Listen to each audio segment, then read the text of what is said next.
당신이 평생 믿어온 우유의 진실이 만약 거짓말이었다면 어떨까요? 우리는 어릴 때부터 우유는 뼈를 튼튼하게 한다고 배웠습니다. 학교에서도, TV에서도, 부모님도 그렇게 말했죠.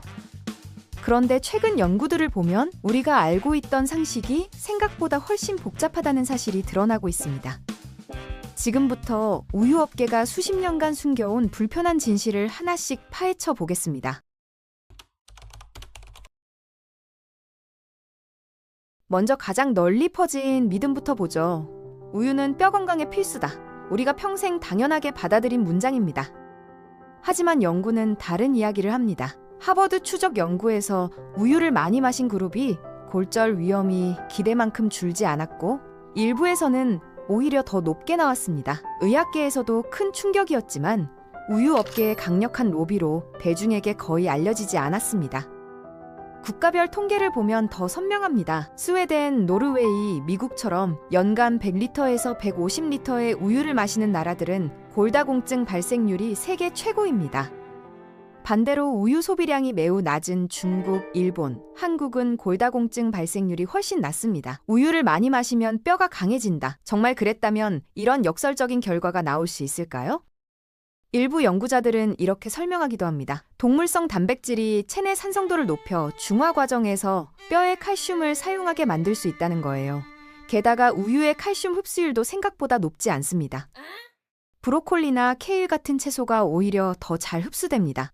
하지만 채소 업계는 우유 업계만큼 큰 마케팅 비용을 쓸 수 없었죠. 결론적으로 우유가 뼈 건강에 마법 같은 효과를 준다는 이미지는 과장된 측면이 큽니다. 그럼 우유가 문제인 건 뼈뿐일까요? 아닙니다. 우리 몸 자체가 우유를 그다지 좋아하지 않습니다. 전 세계 성인의 65%는 우유 속 유당을 소화하지 못합니다. 동아시아인은 그 비율이 90%에 육박합니다. 한국인 대부분이 여기에 포함됩니다. 우유를 마시면 배가 아프고 가스가 차고 설사를 하는 게 이상한 게 아니라 오히려 정상이라는 뜻입니다. 그런데도 우리는 뼈에 좋다는 말만 믿고 몸의 거부 신호를 무시해 왔습니다. 왜 이런 사실들이 대중에게 알려지지 않았을까요? 답은 간단합니다. 우유 시장 규모는 연간 500조 원입니다. 낙농업계는 막대한 마케팅을 통해 우유를 필수 식품으로 자리 잡게 만들었고 학교 급식에 우유를 넣고 의사들에게도 우유를 권장하도록 교육했습니다. 건강 문제는 더 있습니다. 암과 여드름까지 연결고리가 제기되고 있거든요. 전립선암 연구에서는 하루 250ml 이상 우유를 마시는 남성에게서 위험이 유의미하게 증가했습니다. 500ml를 넘어가면 위험 증가 폭이 더 커진다는 연구도 있습니다. 물론 모든 연구에서 일관된 결과가 나온 건 아니지만 과거처럼 완전히 안전하고 필수적인 건강식으로 보기는 어렵습니다. 그리고 과학적으로 가장 명확한 부작용이 있습니다. 바로 여드름입니다. 특히 저지방 우유는 일반 우유보다 여드름 위험을 약 24% 더 높였습니다. 지방을 제거하면 호르몬 농도가 상대적으로 높아지기 때문이죠. 여드름으로 고생하던 사람들이 우유를 끊자 피부가 좋아졌다는 이야기가 왜 많은지 알 수 있습니다. 우유에는 에스트로겐, 프로게스테론, 성장 호르몬이 자연적으로 포함되어 있습니다.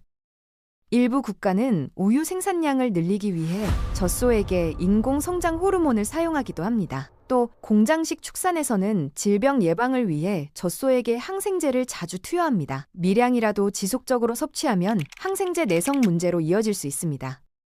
그런데 이 모든 문제보다 더 큰 게 하나 있습니다. 이제부터는 우유가 지구에 일으키는 문제입니다. 우유 1리터를 생산하려면 물 1000리터가 필요합니다. 젖소 한 마리를 1년 키우는데 올림픽 수영장 2개 분량의 물이 들어갑니다. 온실가스는 더 심각합니다. 낙농업이 배출하는 온실가스는 전 세계의 약 3%입니다. 전 세계 항공산업과 비슷하거나 더 많다는 분석도 나옵니다. 환경을 생각해서 비행기 여행을 줄이는 사람들이 많은데 정작 매일 마시는 우유가 그만큼 큰 영향을 미칠 수 있다는 거죠. 젖소 한 마리는 하루 200g에서 300g의 메탄을 배출합니다. 이 메탄은 이산화탄소보다 25배 이상 강력한 온실효과를 냅니다. 전 세계 젖소는 2억 7천만 리입니다. 소의 트림과 방귀가 기후 변화의 주범 중 하나라는 게 우스꽝스럽게 들릴 수도 있지만 이건 진짜 심각한 과학적 사실입니다.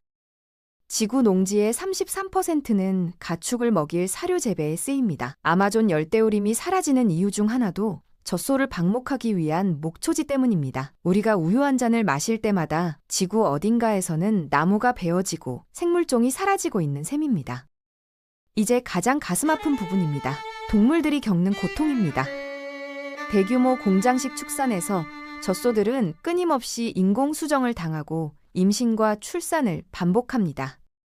태어난 송아지는 몇 시간 만에 어미와 분리됩니다. 어미소는 며칠 동안 송아지를 찾아 울부짖습니다. 자연 상태에서 20년을 살 수 있는 소는 낙농장에서는 평균 4년에서 5년만 살고 몸이 망가지면 도살됩니다. 수컷 송아지들은 우유를 생산하지 못한다는 이유로 태어난 지 얼마 안 돼 고기로 팔리거나 폐기됩니다. 시중 우유의 90% 이상이 이런 방식으로 생산됩니다.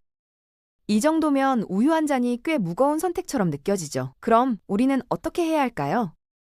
우유를 완전히 끊어야 할까요? 꼭 그렇진 않습니다. 유당불내증이 없고 하루 한 잔 정도 적당히 마신다면 큰 문제는 없습니다. 중요한 건 사실을 알고 선택하는 것입니다.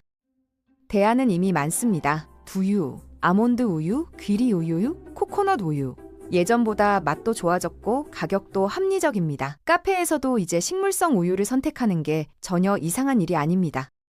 두유는 단백질 함량이 일반 우유와 비슷합니다. 한 컵당 7g에서 8g의 단백질을 제공하거든요. 귀리 우유는 크리미한 질감으로 커피와 잘 어울립니다. 아몬드 우유는 칼로리가 낮아 다이어트에 좋습니다. 환경 영향은 비교가 안 됩니다. 아몬드 우유는 온실가스 배출량이 우유의 50의 1, 토지 사용량은 10분의 1입니다. 귀리 우유는 물 사용량이 우유의 10분의 1에 불과합니다. 한 달만 식물성 우유로 바꿔도 탄소 배출을 100kg 이상 줄일 수 있습니다. 더 혁신적인 대안도 있습니다. 바로 실험실 우유입니다. 유전자 변형 미생물 발효로 만들어진 단백질을 우유와 동일한 구조로 합성한 제품이에요. 영양소도 일반 우유와 똑같고 맛도 거의 비슷하며 환경 부담은 훨씬 적습니다. 전문가들은 10년 안에 가격도 우유와 비슷해질 것으로 봅니다. 정리해보면 우유는 우리가 배워온 것처럼 완전 식품이라고 말하기 어렵습니다. 뼈 건강 효과는 과장되었고 여러 건강 문제와 연결될 수 있으며 환경과 동물에게 큰 비용을 요구합니다. 하지만 모든 사람에게 우유가 나쁜 것도 아닙니다. 각자의 몸 상태와 가치관에 따라 다른 선택을 할 수 있습니다. 당신은 어떤 선택을 하시겠습니까? 환경을 생각한다면 식물성 우유나 실험실 우유로 전환할 수 있고, 건강을 우선한다면 섭취량을 줄이거나 동물복지 인증 제품을 선택할 수 있습니다. 중요한 건 알고 선택하는 것입니다. 어릴 때부터 당연하다고 믿어온 우유, 이제는 다시 생각해 볼 때입니다. 당신의 건강과 지구의 미래는 당신의 선택에 달려 있습니다. 자, 이제 솔직하게 말해볼까요? 이 영상을 보고 난 뒤 냉장고 속 우유가 조금 다르게 보이지 않나요? 댓글로 여러분의 생각을 자유롭게 나눠주세요. 이 영상이 도움이 되었다면 좋아요와 구독 부탁드립니다. 다음에는 더 흥미로운 이야기로 찾아오겠습니다. 긴 영상 시청해주셔서 감사합니다.